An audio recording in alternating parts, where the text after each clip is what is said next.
Hello friends, स्वागत है आपका हमारे मॉर्निंग सेशन में। चलिए शुरू करते हैं आज का मॉर्निंग सेशन। सबसे पहले आज के दिन की importance. World telecommunication and information society day के रूप में आज के दिन को मनाया जाता है। और इसके बाद कल हमने जो आपसे क्वेश्चन पूछे थे वो शुरू करते हैं। चलिए, what is amount of relief package given by prime minister? प्रधानमंत्री द्वारा दी गई राहत पैकेज की राशि क्या है? इसका आंसर था 20 lakh crore. Means 2 with 13 zeros, उसके पीछे 2 के पीछे 13 जीरो लगा दिए जाए तो बनती है 2 लाख करोड़ की राशि। तो आरबीआई ने बोला है जो अभी तक उन्होंने राहत पैकेज अनाउंस किए वो भी इसमें इंक्लूड किए जा रहे हैं। और ये रहेगी 10% of GDP of India. Means gross domestic product है जो इंडिया का, वो इसमें 10% रहेगा। जीडीपी क्या होती है? जीडीपी होती है जब एक देश में कोई वस्तु बन के तैयार हो जाती है, उसकी वैल्यूएशन है और उसमें से हम एक्सपेंस से खर्चा निकाल देते हैं तो वो बन जाती है जीडीपी। और ये बहुत से देशों की जीडीपी जो टोटल है उससे भी ज्यादा रहेगी, 20 लाख करोड़। तो इसका मकसद क्या रहेगा? पूरे भारत को आत्मनिर्भर बनाना। मीन्स सेल्फ एम्प्लॉयड तैयार करने, इंडिया में खुद व्यक्ति अपने लिए रोजगार पैदा कर सके। Next question, which state organise loan mela to distribute loans to MSME worth 2000 crore? 2000 crore मूल्य के एमएससी को ऋण वितरित करने के लिए किस राज्य ने ऋण मेला आयोजित किया? इसका आंसर था उत्तर प्रदेश। और उससे पहले हमारे चैनल को सब्सक्राइब कर लीजिए और बेल बटन दबाना ना भूलें। इसका आंसर था उत्तर प्रदेश। उत्तर प्रदेश के मुख्यमंत्री कौन है? वो है आदित्यनाथ जोगी जी। और इसका मकसद क्या रहेगा? एमएसएमई को स्टेट में बूस्ट करना, उनको एक एनर्जी देनी और उनको बड़े लेवल तक लेके जाना, ये इसका मकसद रहेगा। एमएसएमई की जो सबसे ज्यादा ऑर्गेनाइजेशन है वो किस स्टेट में? वो है यूपी स्टेट में। एक और स्लोगन दिया था, 1 डिस्ट्रिक्ट 1 प्रोडक्ट। एक डिस्ट्रिक्ट एक प्रोडक्ट को बड़े लेवल तक बना सकता है, तो उसको हम बड़े लेवल, नेशनल लेवल और वर्ल्ड लेवल तक लेके जाएंगे। उन्होंने अभी लोन फैसिलिटी देने का इनको फैसला किया है। अभी तक मोर देन 36,000 एमएसएमई वर्क कर रही हैं यूपी में, उत्तर प्रदेश में। अप्लाई कैसे कर सकती है लोन के लिए? ऑनलाइन फैसिलिटी है, वो ऑनलाइन अप्लाई कर सकती है लोन लेने के लिए। उससे पहले हम जानते हैं एमएसएमई है क्या और उत्तर प्रदेश की क्या क्या फीचर्स है और कौन कौन वहां पे वर्क कर रहा है। चलिए शुरू करते हैं एमएसएमई से। एमएसएमई की बात करें तो मैन्युफैक्चरिंग यूनिट मीन्स एक प्लांट जहाँ पे प्रोडक्ट पैदा हो रहा है। और सर्विस यूनिट मीन जो सर्विस दे रहे हैं, मगर मैन्युफैक्चरिंग यूनिट नहीं तैयार कर रहे हैं, कोई प्रोडक्ट नहीं तैयार कर रहे हैं, मगर सिर्फ सर्विस दे रहे हैं। तो उनके लिए पहले जो गाइडलाइन थी वो अलग अलग थी। मीन्स माइक्रो के लिए थी 25 लाख, सर्विस यूनिट के लिए थी 10 लाख। मगर अभी दोनों को इक्वल कर दिया गया है सरकार के द्वारा। माइक्रो और स्मॉल और मीडियम इंटरप्राइजेज इसकी फुल फॉर्म रहेगी। तो माइक्रो में निवेश कितना होना चाहिए? कम से कम 1 करोड़ का निवेश होना चाहिए। तो उसकी साल की प्रोडक्शन कितनी आनी चाहिए? 5 करोड़ की उनकी प्रोडक्शन आनी चाहिए। और स्मॉल के 10 करोड़ और 5 करोड़ उनकी टर्नओवर आनी चाहिए। मीडियम की 20 करोड़ और 5 करोड़ उनकी टर्नओवर चाहिए। Same in the case of service unit. Service unit में भी सेम रहेगी। मेरे पहले ये चेंज थी, मगर अब दोनों को इक्वल कर दिया गया है। और एमएसएमई के हमारे जो मिनिस्टर हैं वो है Nitin Gadkari ji. Junior minister of MSME हमारे हैं नितिन गडकरी जी। अब जानते हैं यूपी के बारे में, उत्तर प्रदेश में क्या क्या चल रहा है। चलिए उत्तर प्रदेश की बात करते हैं। उत्तर प्रदेश की कैपिटल है लखनऊ और उसमें रिवर है गंगा एंड जमुना। 18 मार्च 2017 से गवर्नमेंट वहां पे काम कर रही है। कौन सी गवर्नमेंट? आदित्यनाथ जोगी जी की गवर्नमेंट। और वहां पे टूरिस्ट प्लेसेस कौन कौन सी है? आगरा और ताजमहल वहां की टूरिस्ट प्लेसेस है। सेम चीफ मिनिस्टर कौन है? आदित्यनाथ जोगी जी। गवर्नर कौन है? आनंदीबेन पटेल जी, जो पहले चीफ मिनिस्टर थे गुजरात के। उसके बाद रिवर्स की बात करें, गंगा रिवर की बात करें। गंगा रिवर और गंगा की शुरुआत कहाँ पे होती है? गंगोत्री से उनकी शुरुआत होती है। तो एंड कहाँ पे होता है उनका? बे ऑफ बंगाल में उनका एंड होता है। और ये कौन कौन सी स्टेट कवर कर रही है? Uttarakhand, UP, Bihar, Jharkhand and West Bengal cover कर रहे हैं गंगाई। और इनको बांग्लादेश में क्या बोला जाता है? बांग्लादेश में इनको बोला जाता है पद्मा के नाम से भी इनको बोला जाता है। ये होगी बात हमारे उत्तर प्रदेश की और एमएसएमई की। तो एमएसएमई को लोन देने के लिए वर्थ 2000 करोड़ किस स्टेट ने बोला है? उत्तर प्रदेश स्टेट ने एमएसएमई को 2000 करोड़ के लोन देने के लिए अभी आमंत्रित किया है। चलिए नेक्स्ट क्वेश्चन इसके बाद, which slogan given by prime minister while addressing to nation? प्रधानमंत्री ने देश को संबोधित करते हुए कौन सा नारा दिया? इसका आंसर था लोकल फॉर वोकल। ये अनाउंस किसने किया था? Announce bye prime minister of India. वो कौन है? मिस्टर नरेंद्र मोदी हमारे प्राइम मिनिस्टर है। तो इसका मकसद क्या रहेगा? To strong make in India. Make in India product जो बन रहे हैं उनको और स्ट्रॉन्ग करना, उनको नेशन लेवल और वर्ल्ड लेवल तक लेके जाना, एक देश के लेवल तक और दुनिया के लेवल तक उस प्रोडक्ट को लेके जाना, ये इसका मेन मकसद रहेगा। चलिए नेक्स्ट क्वेश्चन इसके बाद, which age group of individual can't take flight in first phase of air transportation? वायु परिवहन के पहले चरण में किस आयु वर्ग के व्यक्ति उड़ान नहीं भर सकते? इसका आंसर था अबव 80 ईयर्स। और ये अनाउंस किया है एविएशन मिनिस्ट्री ने। कब ये उड़ान होगी अभी तक इसकी डेट अनाउंस नहीं की है, मगर जब ये उड़ान उड़ेंगी फर्स्ट फेज में तो उसमें अबव 80 ईयर्स के लोग उड़ान नहीं भर सकेंगे। अभी तक हमारे एविएशन मिनिस्टर कौन है? वो है हरदीप सिंह पुरी जी, हमारे एविएशन मिनिस्टर है। और एक और गाइडलाइन उनके द्वारा दी गई है, आरोग्य सेतु ऐप सभी के मोबाइल में कंपलसरी होनी चाहिए। उनको एयरपोर्ट में तभी एंट्री मिलेगी जब उनकी ऐप ग्रीन सिग्नल देगी, अदरवाइज उनको एंट्री नहीं दी जाएगी एयरपोर्ट के अंदर। यदि उनकी ऐप ग्रीन शो करेगी तभी उनको एंट्री एयरपोर्ट के अंदर दी जाएगी।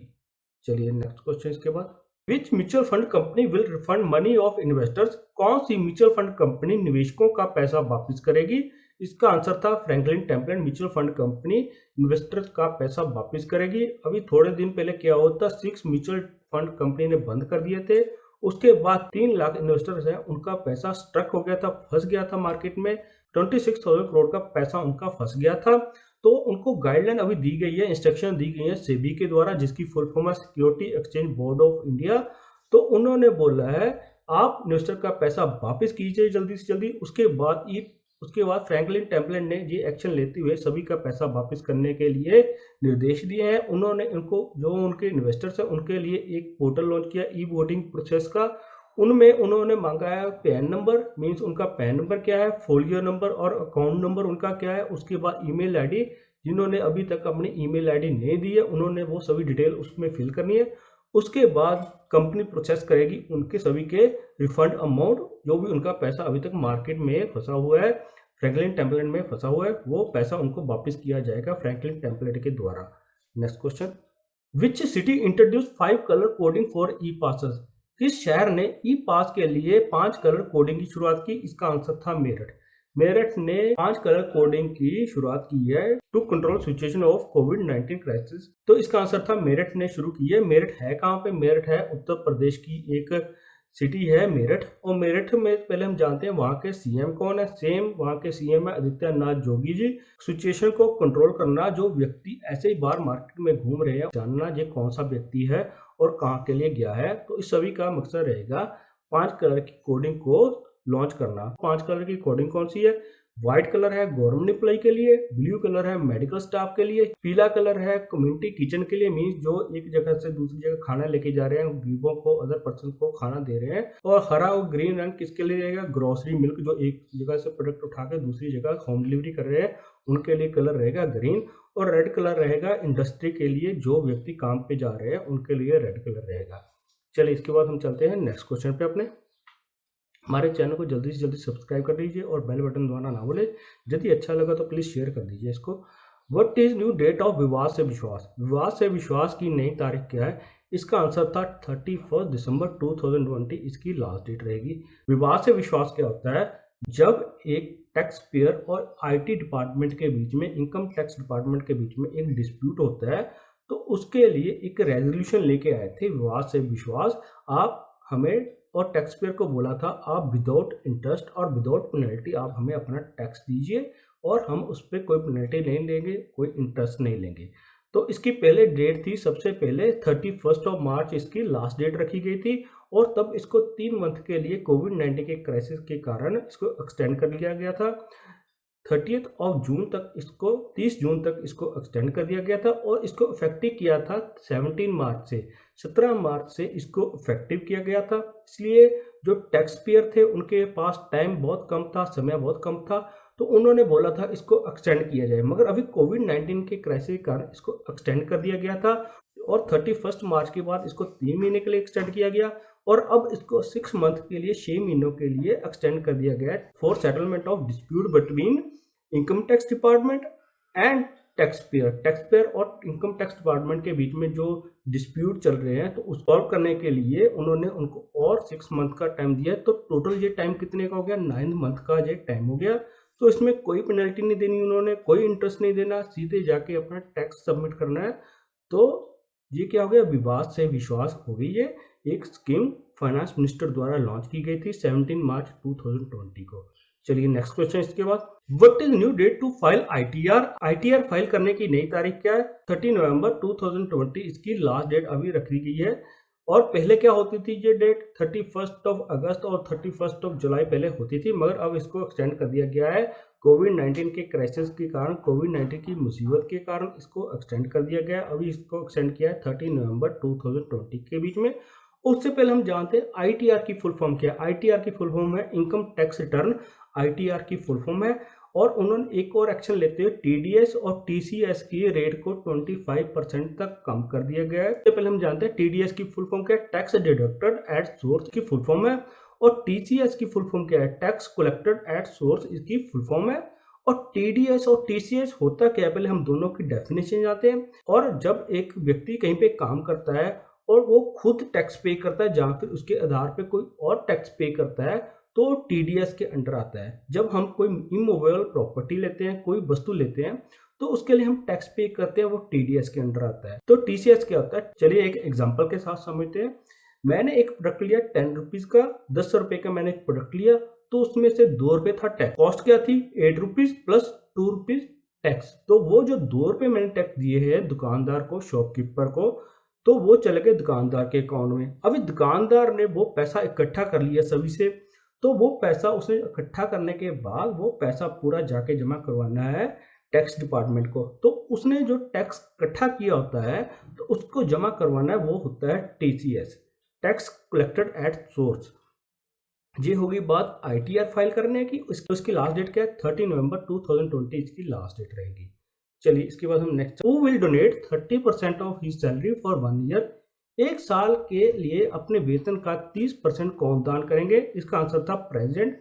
और हमारे प्रेसिडेंट कौन है, रामनाथ कोविंद जी हमारे प्रेसिडेंट है। और वो दान करेंगे 30% ऑफ हिज सैलरी, 30% अपनी सैलरी का वो दान करने जा रहे हैं कोविड-19 के क्राइसिस के कारण। चलिए ये होगी बात हमारे आज के सेशन की। और यदि आपका कोई क्वेश्चन है तो हमें नीचे कमेंट बॉक्स में देना ना भूलें। तो प्लीज़ सब्सक्राइब कर लीजिए और बेल बटन दबा दीजिए और जल्दी से जल्दी इसको शेयर कर दीजिए।